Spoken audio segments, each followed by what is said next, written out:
In the last 25 years, America has lost 456,000 cattle ranches. That is not a typo. That is not a bad year. That is nearly 500,000 family businesses, gone while nobody was watching, and while your grocery bill quietly doubled. Somewhere in Texas, in Kansas, in Montana, in Nebraska, there is a fence line that used to hold a herd.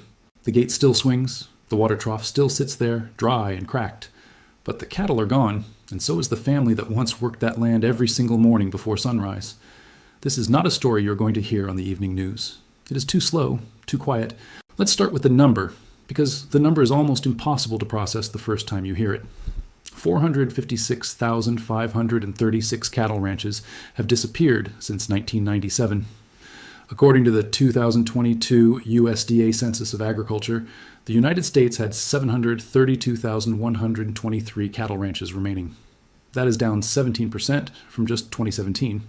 Think about that pace. 17% of an entire industry's operations wiped out in 5 years. Not 50 years, not a generation, 5 years. If any other American industry lost 17% of its businesses in 5 years, it would be front page news for a month straight. If 17% of restaurants closed in 5 years, if 17% of car dealerships shut their doors, if 17% of hospitals disappeared, there would be congressional hearings, task forces, emergency funding bills. But cattle ranching is different. It is spread out. It is rural. It is quiet.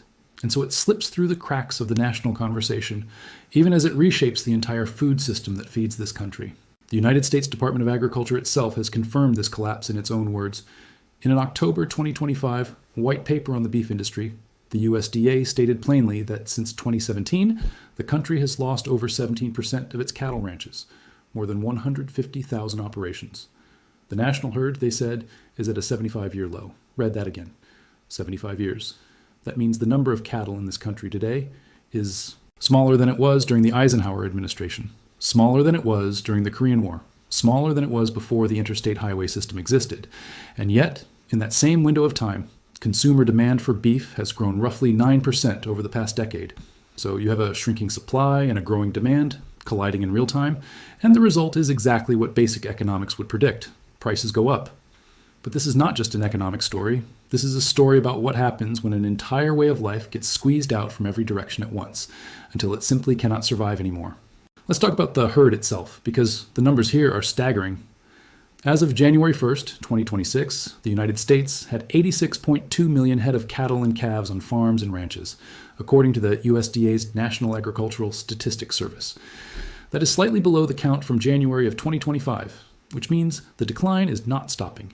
It is continuing year after year in a slow and steady bleed. Beef cows specifically sat at 27.6 million head, down 1% from the year before.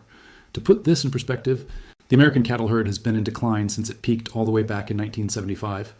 That is over 50 years of a long, slow contraction, interrupted only occasionally by brief periods of stability before the decline resumes. Extension economists who study this industry closely will tell you that cattle move in roughly 10-year cycles, periods of expansion followed by periods of contraction. But what we are watching now does not look like a normal cycle. It looks like a structural collapse, one that keeps getting worse instead of correcting itself the way it used to. So why is this happening? Why would hundreds of thousands of families, some of whom have worked the same land for 4 or 5 generations, simply walk away from ranching? The answer is not one single thing. It is a combination of pressures, stacking on top of each other, year after year, until the math simply stops working for the people trying to make a living raising cattle. Let's start with the most immediate and visible factor: drought. As of the middle of 2026, roughly 75% of the entire United States beef cow herd is located in an area experiencing drought conditions. 75%. Think about what that means for a rancher. Cattle need water, cattle need grass. When the land dries out, when the grass stops growing, when the water tables drop, ranchers are forced into an impossible choice. They either spend enormous amounts of money trucking in feed and water to keep their herd alive, money most small operations simply do not have, or they sell off portions of their herd early, sometimes at a loss, just to reduce the number of mouths they need to feed. Multiply that decision across tens of thousands of ranches, year after year, drought after drought, and you start to understand how a herd shrinks from a peak in 1975 down to a 75-year low today. But drought alone does not explain 456,000 lost ranches. There's something bigger happening underneath the weather. It is called consolidation, and it is one of the most powerful and least discussed forces reshaping American agriculture today. Here's how it works. Small and mid-sized ranches, the kind that have been in a family for generations, operate on thin margins, even in good years. When a bad year hits, whether from a drought, disease, rising costs, or falling cattle prices, these small operations do not have the financial cushion to absorb the loss. Larger operations do. So when a small rancher finally throws in the towel, sells the herd, and puts the land up for sale, who buys it? Usually it is a larger operation, one with more capital, more equipment, and more ability to survive lean years.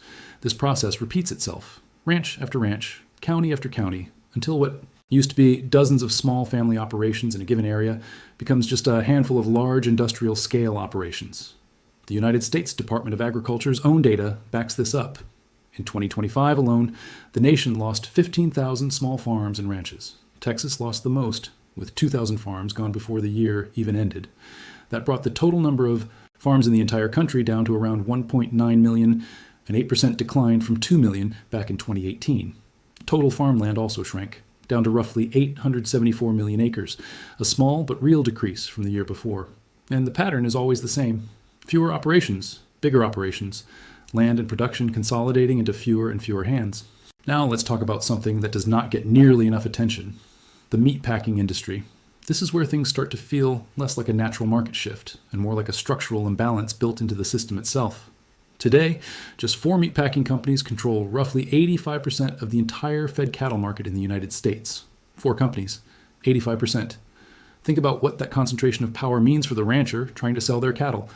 When you have that few buyers controlling that much of the market, ranchers lose almost all of their negotiating leverage.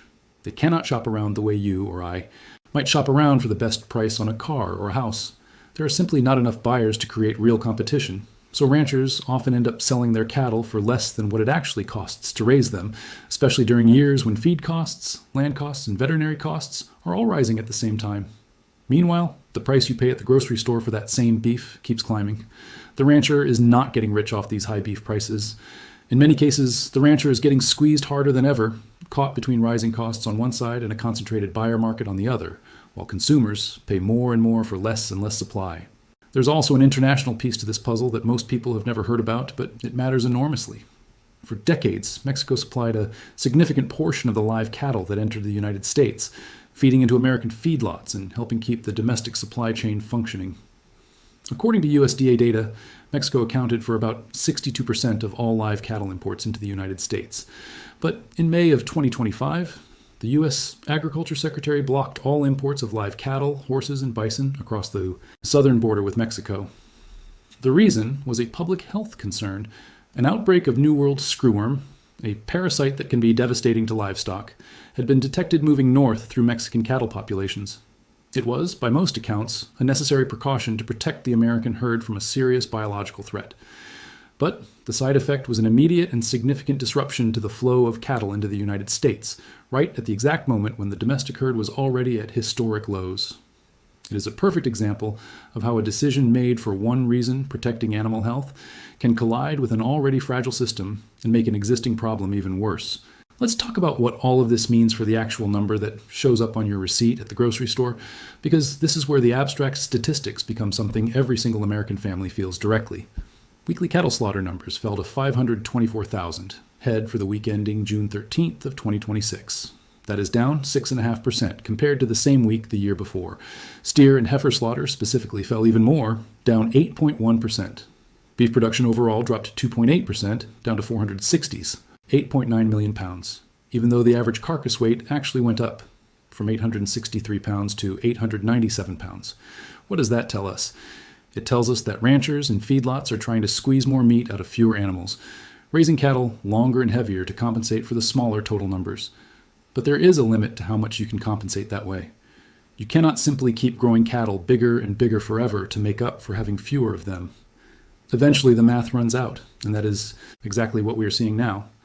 Fed plant capacity utilization, essentially a measure of how much of the meatpacking industry's total processing capacity is actually being used, fell to 76%, down from 77.9% the year before. The system simply does not have enough cattle flowing through it to run at full capacity anymore, and higher prices cannot fix that overnight, because unlike a factory that can ramp up production of a product in weeks, cattle take years to raise. You cannot simply flip a switch and produce more beef cows. Oh, rancher who decides today to start rebuilding their herd will not see a mature, market-ready animal for 2 to 3 years at minimum, sometimes longer. This is exactly why beef prices have climbed so sharply. As of May 2026, beef prices were already 22% above where they were in January of 2025. 22% in under a year and a half. That is not inflation in the abstract sense that economists talk about on television. That is a real tangible increase that every family buying groceries has felt directly in their weekly budget. So, what is being done about this? Is anyone actually paying attention to what is happening in rural America? The answer is complicated. The USDA has acknowledged the crisis publicly, releasing a beef industry plan in October of 2025 that lays out several areas of proposed action. One piece of this plan focuses on what is being called the USDA DOI Grazing Action Plan, a coordinated effort between the Department of Agriculture and the Department of the Interior to expand access to federal grazing land, reduce bureaucratic barriers, and modernize the process by which ranchers can actually use public land to graze their herds. On paper, this sounds promising.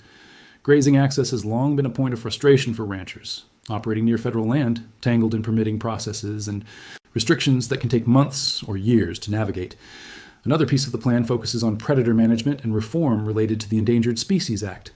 Ranchers in states like Arizona and New Mexico have long dealt with livestock losses caused by wolves, bears, coyotes, and other predators, and under the current plan, the USDA and the Department of the Interior are working to develop new standards for compensating ranchers when these predation events occur. There is also a piece focused on enhanced disaster and predation support more broadly, aimed at helping ranchers weather droughts, wildfires, and other extreme events without being forced to sell off their entire herd just to survive a single bad season. But here is the piece of the plan that critics point to as a glaring gap. Unlike crop farmers, who have access to guaranteed price support programs from the federal government, cattle ranchers have no equivalent safety net. If you grow corn or soybeans or wheat in this country, there are federal programs designed to guarantee you a baseline price, protecting you from the worst swings of the market. Cattle ranchers do not have that. They are left to weather market fluctuations entirely on their own, with no price floor, no guaranteed minimum, nothing to cushion the blow when prices crash or costs spike, and even more. Strikingly, at the same time the USDA is talking about rebuilding the domestic herd, the federal government has also moved to increase beef imports from other countries to help ease consumer prices in the short term. Industry voices, including the CEO of the group R-Calf USA, have pointed directly at this contradiction, arguing that continuing to import large volumes of beef from other countries actively undermines the effort to rebuild the American cattle herd. Because if imported beef is flooding the market and keeping prices from rising as sharply as domestic supply alone would dictate, there is less financial incentive for American ranchers to take on the risk and expense of rebuilding their herds. It becomes a strange contradiction sitting right at the heart of federal policy. The government says it wants to rebuild American ranching, while at the same time pursuing short-term fixes that may make it harder for that rebuilding to actually happen. Now let's step back from the policy and the statistics for a moment, because behind every one of those 456,000 lost ranches is a human story, and those stories matter just as much as the numbers. Ranching in America has never really been just a job. For most of the families who do it, it is an identity passed down across generations. It is waking up before dawn in the middle of winter to break ice on a water trough, so the herd has something to drink. It is spending your entire life savings, and often taking on significant debt, just to keep land in the family that has been worked by grandparents and great-grandparents before you. It is watching your children grow up understanding hard work in a way that very few kids in this country still experience firsthand. When a ranch closes, it is not just an economic data point. It is often the end of that entire identity for a family. It is a father or mother making the hardest phone call of their life to sell off a herd that took decades to build. It is grown children who grew up expecting to inherit the family operation, instead watching it get sold to a corporation or subdivided into smaller residential lots because the economics of ranching simply stopped working for their family. Rural. Communities feel this loss too, not just the individual families. When ranches close, local economies shrink. Feed stores lose customers. Veterinary clinics see less business. Small-town diners, hardware stores, and schools all feel the ripple effects of fewer working ranch families in the area. Entire small towns across cattle country have watched their populations decline for decades, in direct correlation with the decline of the ranching industry that used to sustain them. There's also a generational piece to this story that deserves real attention. The average age of an American farmer or rancher continues to climb, and fewer young people are choosing to enter the profession. It is not hard to understand why. The startup costs to begin ranching from scratch today are enormous. Land prices in many rural areas have climbed dramatically, driven in part by outside investors and by demand for rural residential property from people relocating out of cities. A young person without family land to inherit faces a nearly impossible barrier to entry if they want to start ranching on their own. Even those who do inherit family land often face crushing estate taxes and debt obligations that can force a sale just to settle the finances of an inherited operation. So, even in families where there is a next generation interested in continuing the tradition, the financial mechanics of modern ranching often make it nearly impossible to hold on to that land without selling off portions of it, taking on outside investors, or walking away entirely.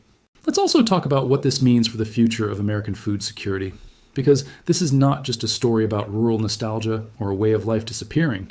It is a story with real implications for how this country feeds itself moving forward. As the domestic cattle herd shrinks and the number of ranching operations declines, the United States becomes increasingly dependent on imported beef and cattle to meet consumer demand.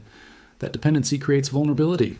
If international supply chains are disrupted, whether by disease, outbreaks like the screwworm situation at the southern border, by trade disputes, by geopolitical instability, or simply by other countries choosing to prioritize their own domestic beef markets over exports, the United States could find itself in a position where it cannot produce enough beef domestically to meet its own demand, and cannot reliably count on imports to fill the gap either. That is not a hypothetical, distant concern. It is a trajectory this country is already on, based on the numbers we have just walked through.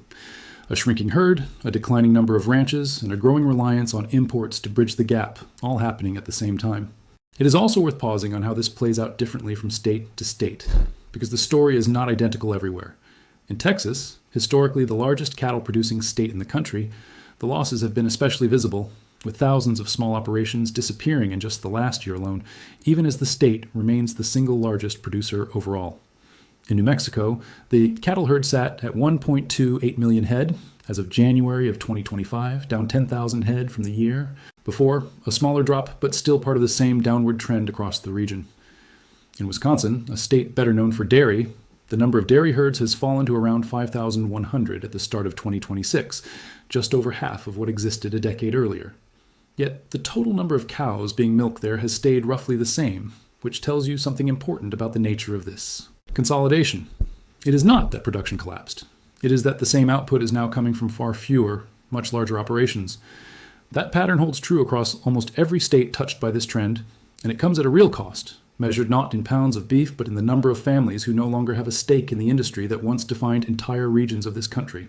There is also a psychological toll to this transition that rarely makes it into economic reports, but that rural mental health advocates have raised alarms about for years. Farming and ranching consistently rank among the professions with the highest rates of financial stress, because so much of the outcome depends on forces completely outside anyone's control. Weather, disease, commodity prices set by markets thousands of miles away. A rancher can do everything right, manage their herd responsibly, keep the books balanced, and still watch a single bad drought year undo years of careful work. That kind of chronic uncertainty takes a toll on families, and it is part of why so many longtime ranching families ultimately decide that walking away, however painful, is the more responsible choice for their children's future. It is rarely a decision made lightly, and rarely one that outsiders looking only at spreadsheets fully understand. It is also worth addressing a question people ask once they hear numbers like these.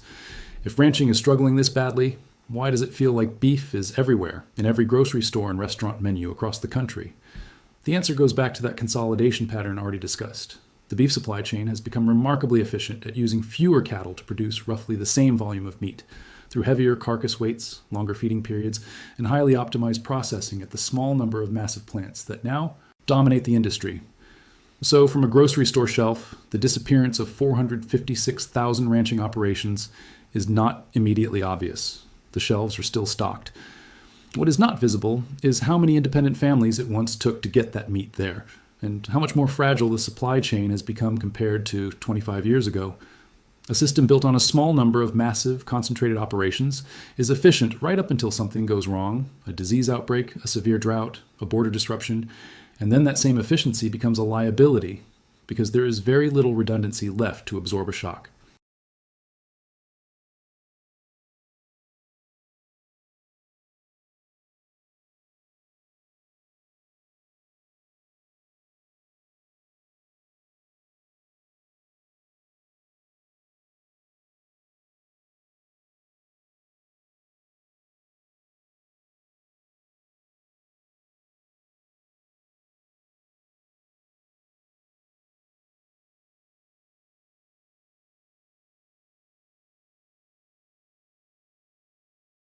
worthwhile. But, as we have already discussed, that process is slow by nature. It takes years, not months, for a decision to rebuild a herd to actually translate into more cattle reaching the market. In the meantime, the industry organizations, agricultural economists, and rural advocacy groups continue pushing for policy changes that could genuinely support the ranchers who remain. That includes calls for a price support mechanism similar to what crop farmers already receive, calls for continued reform of the meatpacking industry's concentrated market power, calls for improved access to federal grazing land, and calls for stronger disaster relief programs that can help ranchers survive bad years without being forced to liquidate their entire herd. What is clear, no matter which side of any particular policy debate you land on, is that the scale of what has happened to American cattle ranching over the past 25 years deserves far more attention than it has received. 456,000 ranches did not disappear because of one single cause. They disappeared because of a combination of drought, market consolidation, a concentrated meatpacking industry, international supply disruptions, rising land costs, generational transition challenges, and a policy landscape that has, for decades, offered far less support to livestock producers than it offers to crop farmers. Each of those pressures on its own might have been survivable for most ranching families. Stacked together, year after year, they have proven to be more than the industry could bear for hundreds of thousands of operations across this country. The next time you're standing in the grocery store, looking at the price of a package of ground beef or a steak and wondering why it costs so much more than it used to, remember that the story behind that price tag is not simple. It is not just inflation in some abstract economic sense. It is the direct result of an industry that has been quietly hollowing out for decades, largely outside the view of most Americans, until the effects became impossible to ignore at the checkout counter. Behind every one of those 456,000 lost ranches was a family, a piece of land, and a way of life that in most cases had been passed down for generations. Some of those families are still out there, holding on, fighting through drought and rising costs and a market stacked against them, hoping the next cattle cycle turns in their favor before it is too late for them too. Others have already sold their herds, sold their land, and walked away from a life their families built over a century or more. And the honest truth is that most Americans have no idea any of this is happening. It is one of the most significant transformations in American agriculture in the last century, and it has unfolded almost entirely outside the national conversation. Maybe that is the real story here, not just the number itself, staggering as it is, but the silence around it. 500,000 ranching operations gone, and almost nobody talking about it, until the day the price tag finally forced everyone to pay attention.